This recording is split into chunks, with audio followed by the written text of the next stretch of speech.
नमस्कार दोस्तों, स्वागत है एक बार फिर से बहुत ही शानदार वीडियो के साथ। तो आज के इस वीडियो में बात करेंगे सत्यकी के बारे में, जिसे हम युयुधान के नाम से बेहतर जाना जाता है। नारायणी सेना का एक शक्तिशाली यादव सरदार था जो वृष्णि वंश के संबंधित था, जिससे श्री कृष्ण संबंधित थे। पुराणों के अनुसार वह वृष्णि वंश के सिनी के पोते और सत्यक के पुत्र थे, जिनके नाम का उनके नाम पर रखा गया। एक बहादुर योद्धा सत्यकी कृष्ण के प्रति समर्पित थे और अर्जुन के छात्र थे। कुरुक्षेत्र युद्ध में कौरवों की तुलना में पांडवों के पक्ष में सत्यकी दृढ़ता और जोश के साथ खड़े हैं। युद्ध के पहले सत्यकी कृष्ण के साथ कुरु की राजधानी गए, जहाँ श्री कृष्ण पांडवों के शांति दूत थे। वहाँ दुर्योधन द्वारा कृष्ण को बंदी बनाने के कोई प्रयास और कृष्ण के विश्व रूप के साक्षी है। हालांकि उनका उल्लेख उन कुछ लोगों में नहीं है जो प्रेत द्वारा अंधे नहीं हुए थे। वार्ता विफल होने के बाद सत्यकी, शिवी और विष्णु ने सेना का नेतृत्व करते हुए पांडवों के शिविर पहुंचते हैं, जबकि सत्यकी, चेतिकताना और स्नेहजीत जैसे अन्य लोगों के साथ पांडवों में शामिल हो जाते हैं। कृष्ण दुर्योधन को अपनी सेना देने का वचन देते हैं, इसलिए यादवों ने कौरवों के लिए कर्तवर्मा की तरह सीधे द्वारका में लड़ने की शपथ ली, जिसका अर्थ है युद्ध में सत्यकी को अपने सगे संबंधियों से लड़ना होगा। वह पांडवों को एक अक्षौहिणी सेना प्रदान करता है। भीष्म के अनुसार वह अकेले 12 अतिरथियों से लड़ने में सक्षम है। युद्ध के दौरान सत्यकी ने पांडव सेना की एक अक्षौहिणी सेना का सेनापति होता है। युद्ध के दूसरे दिन सत्यकी ने शकुनि से युद्ध किया। शकुनि ने उसे भयंकर युद्ध किया, लेकिन सत्यकी ने उसे परास्त कर दिया। युद्ध के 14वें दिन सत्यकी की प्रमुख भूमिका में थे, जब अर्जुन द्रोण की सेना को भेजने का प्रयास कर रहे थे ताकि वे जयद्रथ को मारने की अपनी शपथ को पूरा कर सके। तब सत्यकी ने युधिष्ठिर को द्रोण से बचाया, जो अर्जुन की अनुपस्थिति में सम्राट को पकड़ने का प्रयास कर रहे थे।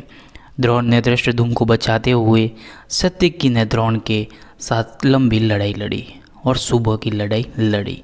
सत्यकी के कारण द्रोण इतने निराश हो गए कि उन्होंने दिव्य अस्त्रों का भी प्रयोग किया, जिसका सत्यकी ने अर्जुन से प्राप्त दिव्य अस्त्रों के ज्ञान का प्रयोग करके प्रतिकार किया। अत्यंत सत्यकी थक गए और द्रोण के बयानों से घायल हो गए। उन्हें उप पांडवों के एक नए हमले से बचाया गया। अंततः सत्यकी ने द्रोण को इतनी देर तक रोके रखा कि द्रोण की प्रगति में कमी से निराश दुर्योधन ने द्रोण को वापस बुला लिया और अर्जुन के साथ संघर्ष पर ध्यान केंद्रित करने के लिए कहा। बाद में दिन में युधिष्ठिर अर्जुन की सुरक्षा के लिए चिंतित हो जाते हैं। राजा की रक्षा करना अधिक महत्वपूर्ण है। इस बात का विरोध करने के बावजूद सत्यकी को अर्जुन को खोजने और उसकी सहायता करने का आदेश दिया। पद्मव्यूह के प्रवेश द्वार पर द्रोण से मिलता है और यह जानते हुए कि वह ऋषि के दरकिनार नहीं कर सकता, वह उसे दरकिनार कर देता है। द्रोण से कहता है कि उसे अपने गुरु के कार्यों की नकल करनी चाहिए, क्योंकि अर्जुन ने दिन की शुरुआत में द्रोण से लड़ने से इनकार कर दिया था। चूँकि अर्जुन पर कई तरफ से हमला किया जा रहा था, सत्यकी सहायता के लिए प्रकट होता है। सत्यकी अपने कट्टर प्रतिद्वंदी भूरिश्रवा के साथ एक भीषण युद्ध लड़ता है, जिसके साथ लंबे समय से पारिवारिक झगड़ा था, जब से सत्यकी के दादा ने भूरिश्रवा के पिता को हराया था।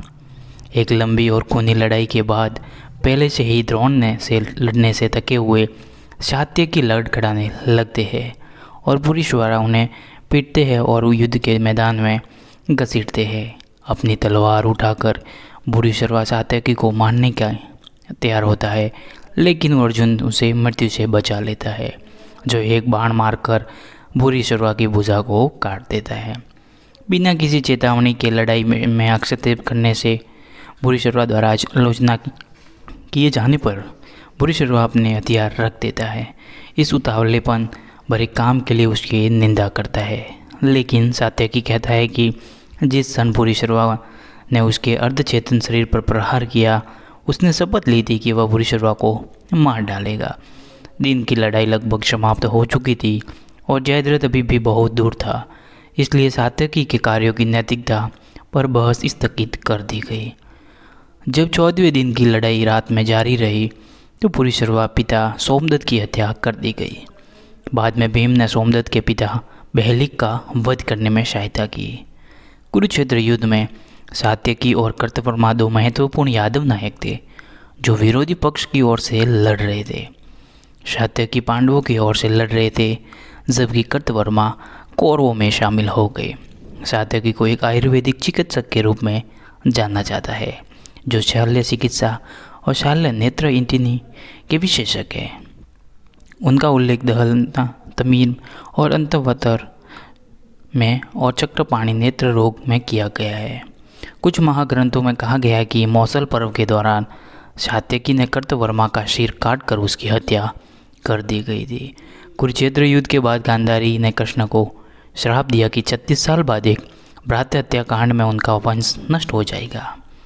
36वें वर्ष में यादव प्रभास के सेना निर्वित हो जाते हैं, जहां उन्हें अस्थायी निवास आवंटित किए जाते हैं और वे मौज मस्ती और शराब पीना शुरू कर देते हैं। नशे में धुत सात्यकी ने युद्ध के 18वें दिन की रात को कृतवर्मा की हरकतों पर हंसा और उसकी मजाक उड़ाया। जैसा कि अन्य लोग सात्यकी से सहमत होते हैं, कृतवर्मा क्रोधित हो जाता है। भूरिश्रवा निर्मम वध करने के लिए सात्यकी को फटकार लगाता है। उसका प्रतिवाद करते हुए सात्यकी ने कृतवर्मा द्वारा देवकी के पिता को मारने की साजिश की कहानी सुनाई। युद्ध के दौरान अपने कुलों के लिए किससे लड़ाई लड़ी थी, इसका आधार पर योद्धा पक्ष लेना शुरू कर देते हैं। शराब बहती है और गुस्सा भड़क जाता है। क्रोधित होकर सात्यकी जमीन से उठता है। उसे यह देखकर आश्चर्य होता है कि जिस घास को वह अपने मुट्ठियों से खींच रहा था और भोजन अंध क्रोधित नशे में धूत होकर सात्यकी को घेर लेते हैं। तभी कृष्ण उसकी सहायता के लिए आते हैं। हालांकि समय की नज़ाकत को समझते हुए कृष्ण एक तरफ खड़े हो जाते हैं। भोज और अंधक हथियार जमीन से खींचते हैं और सात्यकी की ओर बढ़ते हैं। प्रद्युम्न जैसे ही सात्यकी के सहयोगी उसकी रक्षा के लिए दौड़ पड़ते हैं, अंत में सात्यकी और वशनी योद्धा मर जाते हैं। अगर आपको सात्यकी के बारे में ये जानकारी अच्छी लगी हो तो वीडियो को लाइक करें और चैनल पे नए हो तो चैनल को सब्सक्राइब जरूर करें।